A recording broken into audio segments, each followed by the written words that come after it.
We're back with episode 2 of With Love, Meghan, and if you thought the first episode was a masterclass in self-mythologizing, buckle up.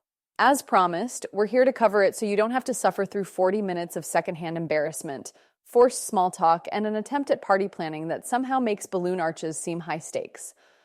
This episode is titled Welcome to the Party, which is misleading because, spoiler alert, there is no actual party. It's just Meghan, Mindy Kaling, and a whole lot of uncomfortable moments wrapped in a setup that looks like Pinterest threw up on it. The episode kicks off with Meghan in a garden because of course it does. Today's deeply profound activity, picking berries, and not just any berries. These berries, she claims, were already growing on the property when she moved in, and in a moment of divine inspiration, they convinced her to make jam. She strolls through the vines, softly murmuring about how this connects her to the earth, because nothing says grounded and humble like harvesting berries on your multi-million-dollar estate with a camera crew documenting your every step.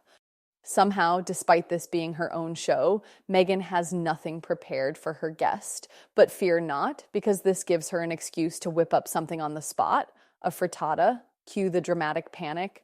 "Oh my gosh, I woke up so early this morning," Meghan exclaims as if she's been awake since dawn, slaving over a hot stove. Meanwhile, the lighting outside? Yeah, it's giving 10 a.m. at best. She chops some vegetables with the skill of someone who has definitely never chopped a vegetable before, cracks some eggs, tosses everything in a pan, and voila, breakfast is saved. The crisis has been averted, and the Oscar-worthy performance of frazzled host comes to an end. Mindy finally arrives, and oh boy, does she commit to playing her role as Meghan's biggest fan. "Oh my gosh, everything you do is just amazing," Mindy gushes with the enthusiasm of someone reading from a cue card. The conversation quickly shifts to Meghan's infamous jars of jam, because of course it does. Mindy, in a moment of deep introspection, reveals that when she received her jar, she noticed it was labeled number 19 out of 50, and suddenly panicked. Was this a ranking system? Was she only the 19th most important person in Meghan's life? Meghan's response? "Oh my gosh, I didn't even think about that." "Sure, Meghan, sure." Because this is a party episode, we now pivot to blowing up balloons. Yes, really. Meghan gives us a riveting tutorial on how to use a balloon pump, because apparently that is what we need guidance on.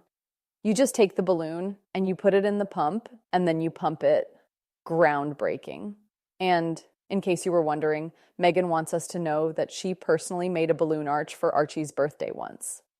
At some point, Mindy decides to compliment Meghan's fashion sense, which, let's be honest, feels like a hostage situation.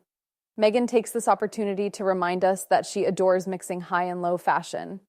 "My pants are Zara, my top is designer, and my sweater is another high-end brand. Ma'am, this is not what high-low means. You don't get points for slumming it in a Zara blouse when the rest of your wardrobe could fund a small country." Now, what would a kid's party be without gift bags? But since this is Meghan's version of a party, there will be no candy, no toys, no fun. Instead, each child gets a tiny wooden gardening shovel, a pack of seeds, a single stick of honey. Yes, one. A tiny sign to label their plants. Children love gardening tools, right? Just picture a 5-year-old eagerly opening this bag, expecting candy or stickers, only to find seeds. You can hear the disappointment. Next up, Meghan constructs a rainbow-shaped fruit platter. And in case we've somehow never seen a fruit tray before, she takes 10 entire minutes explaining which colors go where. Apricot is a transition fruit between red and orange. Riveting. To be clear, this is something any parent with a Pinterest account could figure out in 30 seconds, but Meghan presents it as if she's reinvented color theory itself. Then we arrive at the most awkward part of the episode. Mindy casually refers to Meghan as Meghan Markle. Big mistake.